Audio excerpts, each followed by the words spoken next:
Hello, moi c'est Léa alias Travel Cowgirl sur Instagram et aujourd'hui je vais t'expliquer comment je reste motivée tous les jours.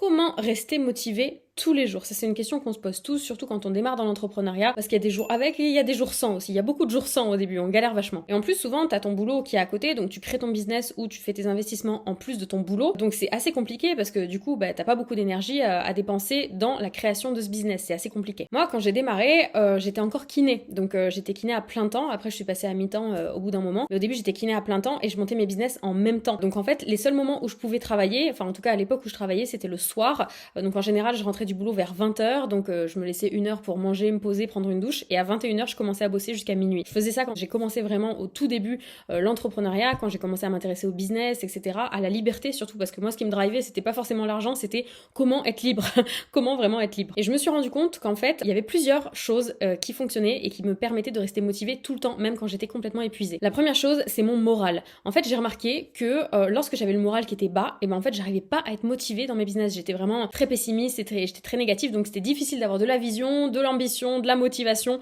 C'était très compliqué du coup de passer à l'action, ça rime tout ça. Et du coup c'était vachement dur en fait quand je rentrais du taf le soir, que j'étais vraiment fatiguée et vraiment du coup déprimée. Je me suis rendu compte que mon moral était en fonction en fait de mon énergie.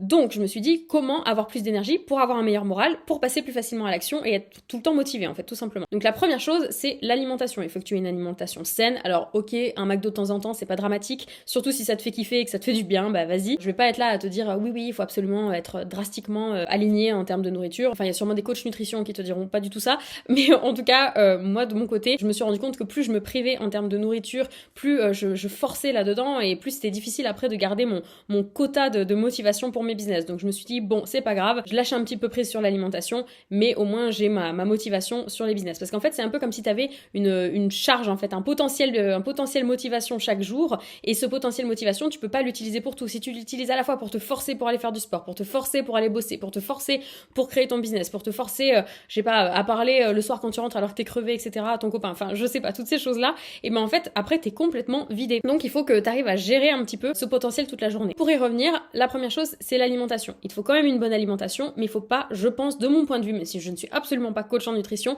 il ne faut pas se priver. Si tu te prives, tu vas sans arrêt être dans la frustration et du coup tu vas pas être bien et ça va être difficile pour ton moral, donc ça va être difficile pour le passage à l'action. Donc moi ce que je faisais, c'est que j'essayais de bien manger et de temps en temps quand ça allait pas, et ben c'est pas grave, je me lâchais un peu sur la bouffe, hein, tant pis, je sais que c'est pas le top, mais au moins en fait ça me permettait de me sentir mieux et tout de suite en fait d'avancer sur mes business. Je sais que c'est pas top, mais en fait c'était vraiment sur du court terme, parce qu'après sur le long terme quand j'ai eu plus de temps, etc., et que je pouvais passer plus de temps surtout en termes de nutrition, à faire attention à ce que je mangeais, etc., là je l'ai fait différemment. Mais quand c'était sur du court terme, franchement je me suis pas laissé le choix. Donc il faut influer sur ton moral. L'autre chose qui influe sur ton moral, en plus de l'alimentation, c'est de bien t'hydrater, de boire beaucoup d'eau. Donc bois de l'eau évidemment. Ensuite il y a ton sommeil, il faut vraiment que tu fasses attention à tes cycles de sommeil. Moi je sais que 6-7 heures par nuit ça me va, enfin en tout cas ça m'allait à l'époque, maintenant c'est plutôt 8 heures. Il faut maintenir ces cycles de sommeil, c'est-à-dire que si tu travailles jusqu'à 3h du matin mais que le lendemain t'es plus efficace pour rien faire, ça va pas être terrible sur le long terme. Sur le court terme ok, peut-être si t'as un lancement dans un business ok, mais sur le long terme ça va être compliqué. Donc faut vraiment que tu vois ton corps comme un sportif de haut niveau qui a besoin voilà, d'une bonne alimentation, d'un bon sommeil, d'une bonne hydratation et d'un bon mental, d'un mental qui est relax, sinon ça va être compliqué de forcer et de sortir du coup de ta zone de confort. Ensuite les autres choses qui influent sur ton moral, ça va être aussi de te faire kiffer. Fais-toi kiffer, c'est-à-dire qu'au moins une fois par semaine fais un truc que tu kiffes. C'est super hein, de monter des business, de faire plein de choses comme ça, c'est absolument génial et je peux que te pousser dans ce sens-là, mais il faut aussi que si t'aimes monter à cheval, va monter à cheval une fois par semaine, va voir tes potes, fais-toi une soirée où tu fais absolument rien. Il faut aussi que tu relâches un peu la charge mentale que t'as, sinon tu vas aller au burn-out. Et encore une fois, le business, l'entrepreneuriat, si en tout cas c'était vraiment le domaine du changement de vie, que tu pars d'un style de vie qui ne te plaît plus et que tu veux aller vers un style de vie qui te plaît vachement et qui est complètement différent, il va vraiment falloir le voir comme un marathon et pas juste comme un sprint, parce que comme un sprint au bout de 100 mètres t'es KO, t'en peux plus. Donc faut vraiment essayer de s'entretenir tout le long. L'autre raison pour laquelle moi je suis tout le temps motivée, c'est que mon pourquoi, la raison pour laquelle je fais ça est extrêmement forte en fait. C'est quelque chose qui me tient viscéralement, c'est quelque chose de vraiment de très très très intense. J'ai plusieurs pourquoi, j'ai plusieurs raisons pour lesquelles je fais les choses. Certes c'est ma liberté, mais là maintenant aujourd'hui je suis déjà libre et tu vois pourtant je continue à le faire parce que j'ai un autre pourquoi qui est que je veux vraiment aider les gens, j'ai un besoin viscéral d'aider les gens. C'est comme ça, quand j'aide les gens je me sens mieux. Et du coup je me dis que plus je le fais à grande échelle, plus j'aide des gens. Donc en fait plus je continue, c'est comme si j'avais pas le choix. Alors après c'est un peu le syndrome du sauveur, tu vois, mais mon pourquoi est extrêmement fort. Je veux vraiment que les gens soient plus épanouis, plus libres, pourquoi pas plus riches aussi, mais plus heureux. Je veux vraiment changer le monde à ma façon. Et il y a autre chose aussi qui est un peu contre-intuitif, c'est la peur. Au tout début, quand j'avais encore mon boulot à côté, que c'était difficile pour moi de monter mes business, c'est qu'en fait, je me laissais pas le choix parce que j'avais peur. J'avais une peur, mais viscérale, encore une fois, très intense, de ne pas y arriver. La peur, la trouille de me dire, oh, t'as essayé et en fait, ça a jamais marché, etc.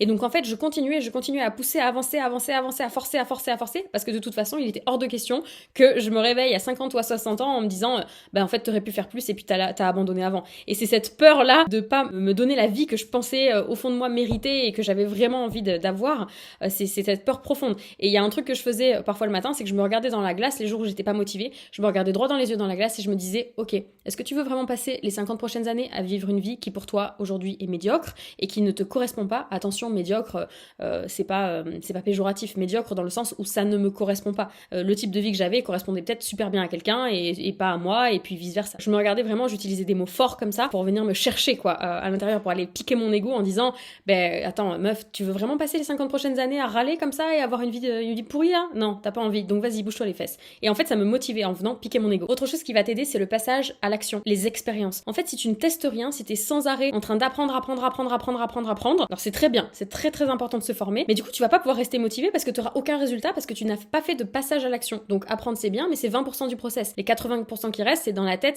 c'est vraiment le fait de se dépasser, le fait de passer à l'action, de créer. Donc la création, ça peut être la création de posts Instagram, ça peut être la création d'un business, ça peut être la création d'une stratégie. Tu crées des relations aussi avec d'autres entrepreneurs par exemple ou des futurs prospects. Voilà, c'est ça qui est hyper important parce qu'en fait ça va te garder dans les bonnes vibes et ça va te donner de la motivation, ça va te donner de l'énergie. Voilà, j'espère que cette vidéo t'a aidé à savoir comment être plus motivé chaque jour. Si ça t'intéresse, j'ai également créé une académie dans laquelle j'aide les gens à changer de vie. Je prends justement les personnes extrêmement motivées parce que les personnes dans cette académie rentrent uniquement sur sélection. Si ça t'intéresse, il y a la liste d'attente, je te la mets juste en dessous de la vidéo. En tout cas, je te souhaite de rester motivé, je te souhaite de continuer, je sais que tu vas y arriver, il faut simplement que tu t'accroches. Je sais qu'en regardant cette simple vidéo YouTube, tu te dis ouais, c'est facile à dire de l'autre côté de l'écran, ça y est, elle a de la chance, elle a déjà réussi, mais j'ai galéré. J'étais peut-être au même endroit que toi aussi. Moi aussi j'avais un boulot, moi aussi j'avais pas de temps, moi aussi j'avais pas d'argent à ce moment-là et pourtant je l'ai fait. Donc si je l'ai fait, tu peux le faire aussi. Tu peux également t'abonner à ma chaîne YouTube. Tu peux également nous laisser en commentaire comment toi tu te motives chaque jour. Qu'est-ce qui te motive? Quel est ton pourquoi? Tu peux nous laisser ça en commentaire. Ça me fera vraiment plaisir de répondre et je lis absolument tous les commentaires. Je te souhaite une excellente journée. Bye.